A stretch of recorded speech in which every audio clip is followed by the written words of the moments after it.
Welcome to English Baba channel. Class 7 Hindi का एक chapter है संघर्ष के कारण मैं तुनक मिजाज हो गया। ये चैप्टर है धनराज पिल्ले जो कि हॉकी के महान बहुत ही जादूगर प्लेयर माने जाते हैं। तो आज हम करेंगे इसके क्वेश्चन आंसर, तो जल्दी से वीडियो को लाइक कर दो।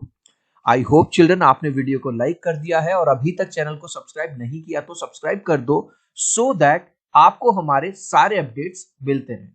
क्वेश्चन नंबर 1 देखिए, साक्षात्कार पढ़कर आपके मन में धनराज पिल्ले की कैसी छवि उभरती है।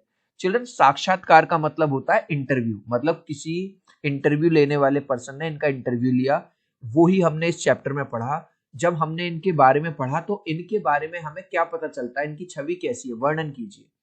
तो आंसर में क्या लिखोगे? साक्षात पढ़कर हमारे मन में धनराज पिल्ले की यह छवि उभरती है। तो पूरा का पूरा क्वेश्चन से कि ऊपर से देखने में भले ही वह गुस्सैल स्वभाव के लगते हो, मतलब अगर आप ऊपर से देखोगे तो आपको लगेगा और भाई ये आदमी कितना डेंजर है, कितने गुस्से वाला आदमी है, लेकिन अंदर से वह उतने ही नरम दिल, लेकिन सचमुच में वो उतने ही सॉफ्ट स्पोकन है ना, सॉफ्ट हार्टेड है, दूसरों का आदर करने वाले, मतलब दूसरों को रेस्पेक्ट देते हैं, और परिश्रमी खिलाड़ी होने के साथ साथ एक अच्छे इंसान भी है। मतलब ऊपर से तो ऐसा लगता है यार ये आदमी भाई कितना गुस्से वाला होगा, कैसा होगा, लेकिन जब सचमुच में इनके बारे में हम पढ़ते हैं तो हमें ये पता चलता है कि भाई ये बहुत सॉफ्ट स्पोकन है, बहुत नरम दिल है, बहुत हार्डवर्किंग खिलाड़ी होने के साथ साथ एक अच्छे इंसान भी है। नेक्स्ट क्वेश्चन, धनराज पिल्ले ने जमीन से उठकर आसमान का सितारा बनने तक की यात्रा तय की है। मतलब ये बताना चाह रहा है कि जिस बच्चे ने इतने गरीब परिवार में जन्म लिया कि उसके पास खेलने के लिए एक हॉकी स्टिक भी नहीं थी। चिल्ड्रन, अगर आपने ये चैप्टर पढ़ा होगा, जो हॉकी खेली जाती है हॉकी स्टिक से, वो भी ये ना अपने दोस्तों से मांगनी पड़ती थी, और वहां से लेके भारत का सबसे बड़ा खिलाड़ी बनने का, मतलब हॉकी का जादूगर कहा जाता है। तो इस सफर को 100 शब्दों में, 100 वर्ड्स में आपको डिस्क्राइब करना है। तो आंसर कैसे लिखोगे आप? धनराज पिल्ले हॉकी के सुप्रसिद्ध खिलाड़ी हैं, जैसे विराट कोहली हैं क्रिकेट में, ठीक है। वे और उनका परिवार अत्यंत गरीब थे, है ना, बहुत गरीब फैमिली के थे। उनके दोनों भाई हॉकी खेला करते थे, लेकिन अच्छी बात ये थी कि इनके जो ब्रदर थे, बड़े भाई, दोनों हॉकी खेलते थे। भाइयों को देखकर हॉकी खेलने का शौक धनराज को भी लग गया। अब भाई हम होता है ना कि हमारे भाई जो काम कर रहा है, हमारी बड़ी बहन जो काम कर रही है, खेल रही है, हम भी वो खेल खेलने लग जाते हैं। तो इन्होंने देखा कि मेरे भाई हॉकी खेल रहे हैं, उनको भी शौक लग गया। लेकिन वह इतने गरीब थे कि अपनी खुद की हॉकी स्टिक भी नहीं खरीद सकते थे, इसलिए वह दूसरे साथियों की हॉकी स्टिक से ही उधार लेकर खेला करते थे। मतलब भाई इतने गरीब थे कि अपनी खुद की हॉकी स्टिक भी नहीं थी इनके पास, तो अपने साथियों से, अपने दोस्तों से उधार ले लेते थे और उसी से खेलते थे। उनको पहली हॉकी स्टिक उनको भाई ने दी। जब इनके भाई का आगे सिलेक्शन हुआ तो इनके भाई ने अपनी पुरानी वाली हॉकी स्टिक इनको दे दी। धीरे धीरे उनकी मेहनत रंग लाने लगी। अब भाई कोई भी इंसान कोई भी काम करेगा मेहनत के साथ, तो मेहनत का फल तो मिलेगा, ठीक है। 1985 में उन्हें राष्ट्रीय टीम में शामिल कर लिया, तो 1985 में वो राष्ट्रीय टीम में आ गए, जूनियर टीम में।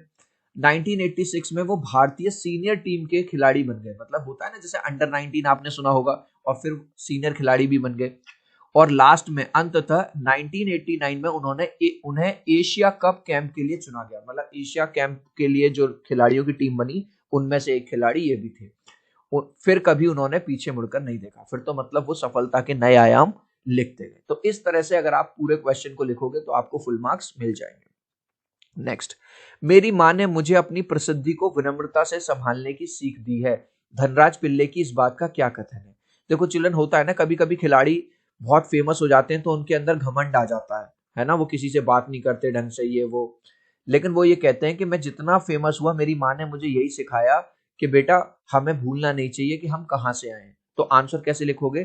धनराज पिल्ले का यह कहना, क्या कहना, देखो ये पूरा मैंने अंडरलाइन वाला क्वेश्चन से ही लिखा है। मेरी माँ ने मुझे अपनी प्रसिद्धि को विनम्रता यानी पोलाइटली संभालने की सीख दी है, का तात्पर्य यह है कि मनुष्य चाहे कितनी भी सफलता की सीढ़ियां चढ़ जाए, मतलब वो कितना भी बड़ा इंसान बन जाए, कितना भी पैसा कमा ले, उसे कभी घमंड नहीं करना चाहिए। तो उनकी माँ ने उनको क्या सिखाया कि उसको कभी घमंड नहीं करना चाहिए और किसी को अपने से छोटा नहीं समझना चाहिए। ये नहीं समझना चाहिए कि ये मेरे से छोटा है। गाइज, अभी तक आपने इस वीडियो को एक लाइक नहीं किया है तो आपसे रिक्वेस्ट करूंगा प्लीज एक लाइक कर देना। आपके एक लाइक से, एक सब्सक्राइब से बहुत मोटिवेशन मिलता है। मैं 3 तक काउंट करूंगा चिल्ड्रन, प्लीज वीडियो को लाइक कर दो। 1 2 3। आई होप चिल्ड्रन आपने वीडियो को लाइक कर दिया है, चैनल को सब्सक्राइब कर दिया। Thank you guys.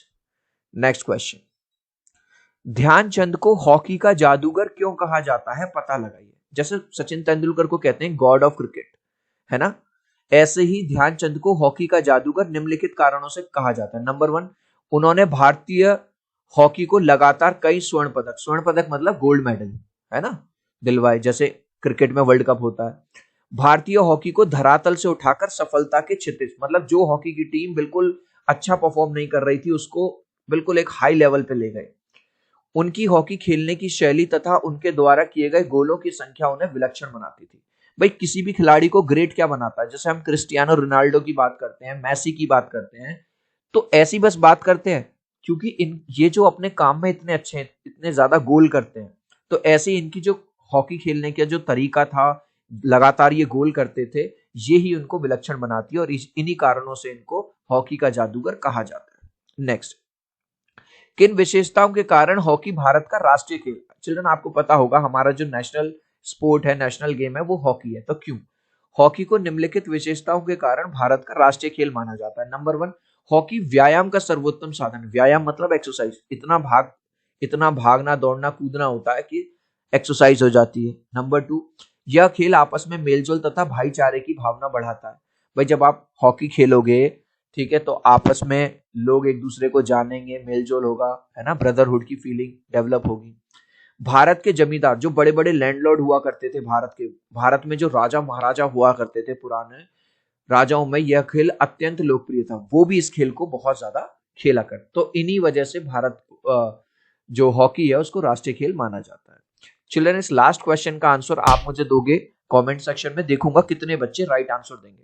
धनराज को पहली हॉकी स्टिक उनके डैश ने दी थी। पहली हॉकी स्टिक धनराज पिल्ले को किसने दी थी, उनके फादर ने, उनके ब्रदर ने, या उनकी मदर ने। आप चाहो तो अपने आंसर में कमेंट में ए बी या सी लिख देना, मैं समझ जाऊंगा। सो आई होप मेरा ये छोटा सा वीडियो आपको बहुत अच्छा लगा होगा। प्लीज वीडियो को लाइक कर दो, चैनल को सब्सक्राइब कर दो। अब हम मिलते हैं अगले वीडियो में। Bye bye.